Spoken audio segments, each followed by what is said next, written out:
Di belakang kita merupakan Gunung Pawitra. Pada masa kuno dikenal dengan Pawitra ya, artinya tempat yang suci, yang saat ini bernama Gunung Penanggungan. Bentuknya satu puncak tertinggi di tengah dikelilingi 4 puncak yang lebih rendah di keempat sisinya, yang dikenal dengan Pancawali Krama. Konon katanya dari puncak Pawitra ini ada jalan menuju ke Istana Majapahit yang ada di Trowulan, yang dikenal dengan Jalan Pejalan Suci atau Tirta Yatra atau Dharma Yatra. Sehingga kemudian Gunung Penanggungan ini memerankan peranan yang sangat penting era akademi keilmuan pada masa Kerajaan Majapahit. Memang prasasti tertua adalah prasasti masa Rakai Watukuro Dia Garuda Muka atau Dia Balitung tahun 910 yang ditemukan di Jedongoro. Kemudian prasasti Cunggrang tahun 929 oleh Empu Sindok. Kemudian Petirtaan Jolotundo tahun 977 Ela Medang keturunan Empu Sindok. Kemudian setelah itu banyak sekali dibangun punden berundak-undak, gua pertapaan, altar permujaan, maupun kemudian asrama-asrama kadewa guruan, bentuk-bentuk percandian era Kerajaan Majapahit, sampai inskripsi termuda tahun 1511 Masehi. Artinya Gunung Penanggungan memerankan peranan penting dalam peradaban Hindu-Buddha pada masa Kerajaan Majapahit ini sampai di awal abad ke-16 Masehi. Di sekitarnya juga banyak sekali, bahkan Gunung Penanggungan dan sekitarnya itu semacam akademi. Tidak hanya penganut Buddha, tidak hanya penganut Hindu, melainkan juga para penganut kabuyutan, kapitayan, animisme, dinamisme, dan berbagai macam agama lokal dilindungi di Kerajaan Majapahit. Salah satunya di sebelah kita ini ya, yaitu sebuah situs yang sangat luar biasa sekali. Masyarakat mengenalnya sebagai batu kuda atau batu jaran ya. Sebuah batu yang menyerupai kuda, ada matanya, ada kepalanya, ada punggungnya, sedang tidur gitu ya. Ini bagian bokongnya dan ekornya yang sangat besar ini ya adalah bokong kuda. Dan ternyata batu kuda yang memiliki makna magis dan religius pada masa lalu gitu ya, saat ini ternyata masih dipundenkan oleh masyarakat, masih dinaungi dengan pohon beringin yang sangat-sangat indah ya, dengan suasana alam yang sepoi-sepoi.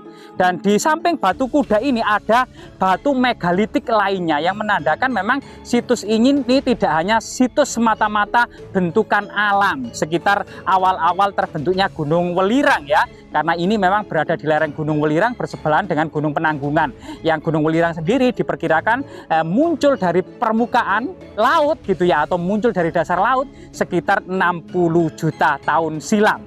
Kemudian sejak masa era prasejarah diduga lokasi ini merupakan lokasi magis. Buktinya adalah seperti ini.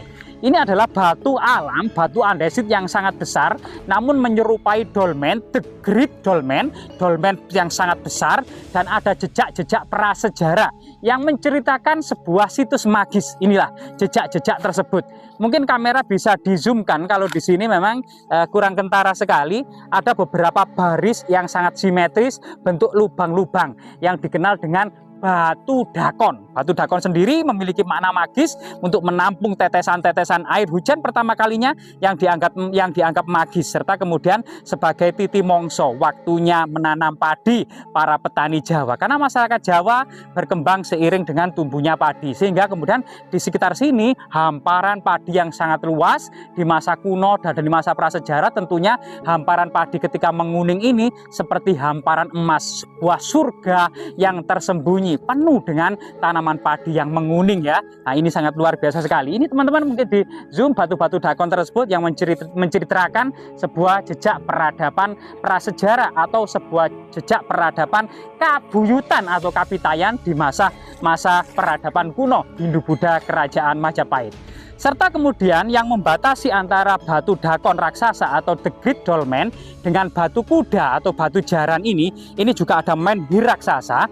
Diduga ini batuan basal, yaitu sebuah aktivitas vulkanik yang diduga muncul ya ke permukaan pada masa purba seiring dengan muncul dan berkembangnya Gunung Welirang. Diduga dahulunya ini adalah magma vulkanik atau magma yang muncul dari perut bumi yang mengalami pembekuan yang kemudian menjadi batu basal ya. Jadi sangat luar biasa sekali. Dan ini kemudian kemungkinan memang batu raksasa atau batu menhir ini memiliki fungsi pemujaan, tempat bersemayamnya arwah-arwah leluhur, musyawarah para tua desa di sekitarnya, serta untuk mengikat binatang kurban, biasanya kerbau gitu ya, sebagai unsur-unsur pengorbanan ya pada masa prasejarah atau pada masa peradaban kuno. Sampai saat ini aktivitas persajian, misalnya ada takiran di sebelah sini, perdupaan, itu masih kita dapati.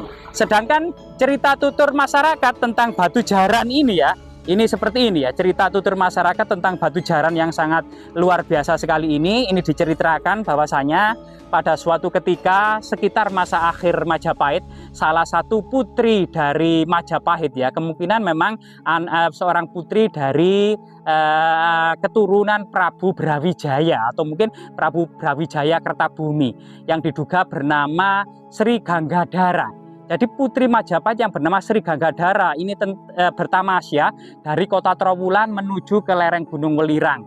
Entah itu ke air panas atau menikmati pemandangan-pemandangan yang sangat indah ini kemudian negaranya atau kotanya, ibu kota kerajaan Majapahit diserang oleh musuh. Kemungkinan adalah keponakannya yang berasal dari Kediri ya, karena pada masa Majapahit itu pada masa akhir itu ada perang saudara antara Bre Kertabumi dengan Sri Girindrawardhana Diyaranawijaya.